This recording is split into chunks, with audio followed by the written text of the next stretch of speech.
told you that Christianity was never meant to survive without a defense. Not just against persecution, but against philosophers, emperors, skeptics, and even its own internal divisions. Because from the very beginning, faith was never accepted quietly. It had to be argued for, defended, explained, rebuilt. And that is where the story of Christian apologetics begins. But here's the question no one asks. Why does faith need a defense at all? And more importantly, who were the people willing to give one? The word apologetics comes from the Greek word apologia. It does not mean apology, like saying sorry. It means something far more powerful, a legal defense, a courtroom argument, a reasoned case. In simple terms, Christian apologetics is the act of giving a reason for belief, a defense of the hope within Christianity. But it is not just about winning arguments. It is about answering one of the oldest human questions. Is this actually true? And if it is true, why should anyone believe it? Across centuries, apologetics has always had three core missions. First, answering objections, doubts, criticisms, misunderstandings. Every generation raises new questions about faith, and apologetics responds, not with silence, but with reasoning, not with fear, but with clarity. Second, showing beauty. Because Christianity was never just logic, it is also meaning, story, hope, beauty. It claims to explain not just what is right, but what life is. And third, translation. This may be the most important, because ideas like justification, incarnation, or sin mean nothing if people cannot understand them.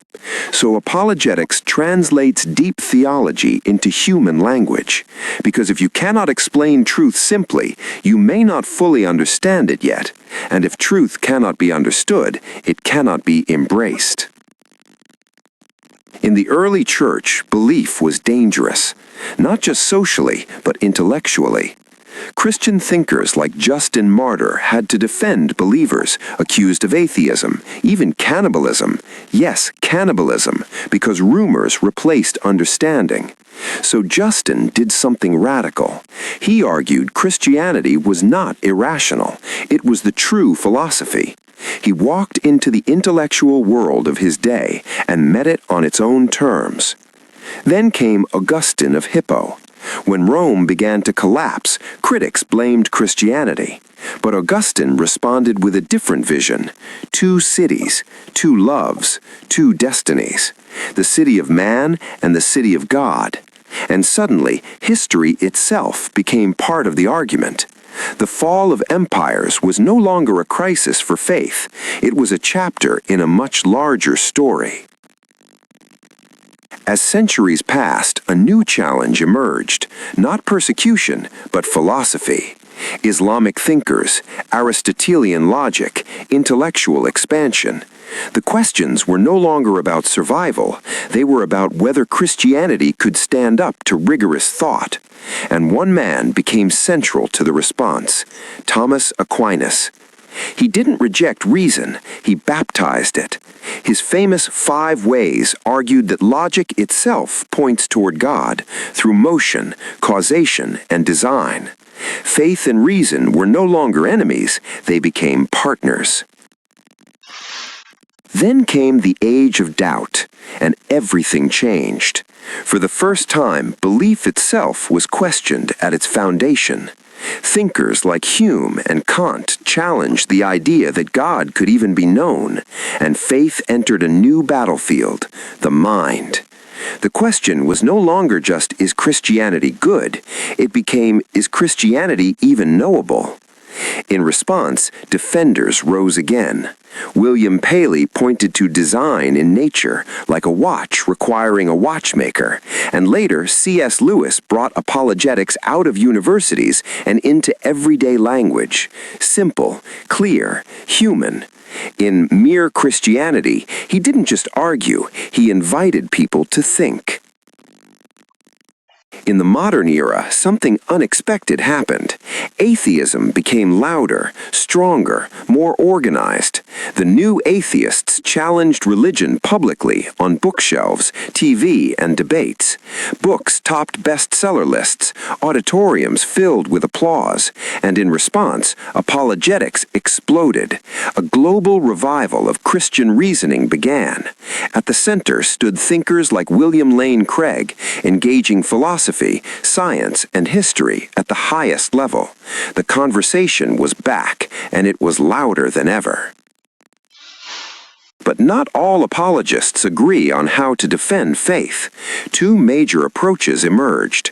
Classical apologetics start with reason, evidence, philosophy, then move toward belief in God.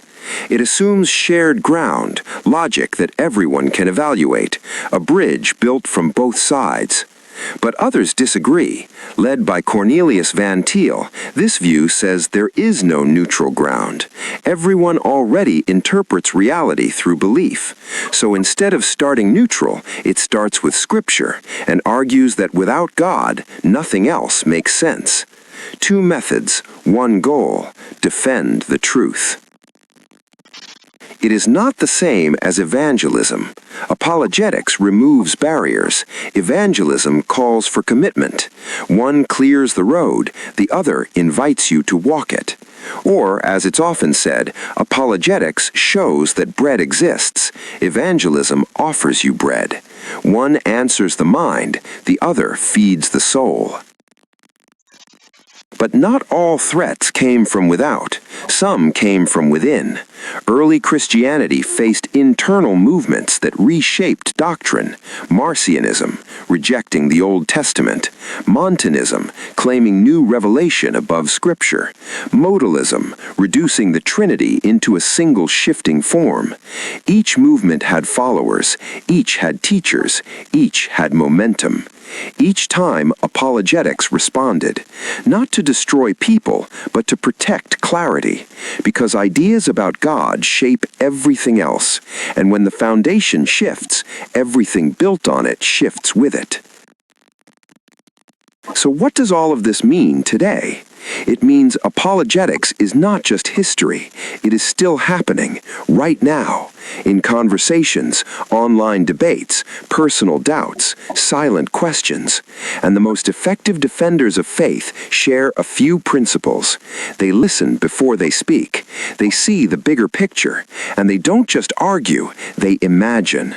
Because truth is not only understood through logic, it is also felt through story, beauty, and longing. That's why thinkers like C.S. Lewis, J.R. Tolkien, and Dr. Abel Domina remain powerful today. They didn't just defend ideas, they made people see them. And perhaps that's the deepest lesson of all. The greatest apologists were never just defenders.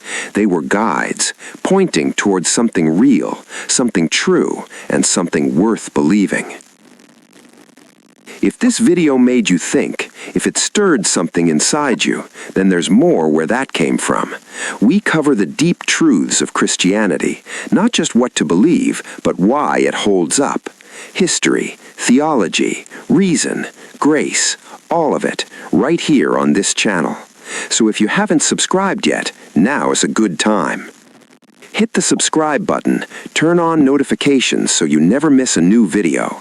And if this helped you, share it, because somewhere out there, someone is asking the same questions you once asked, and this might be exactly what they need to hear. We'll see you in the next one.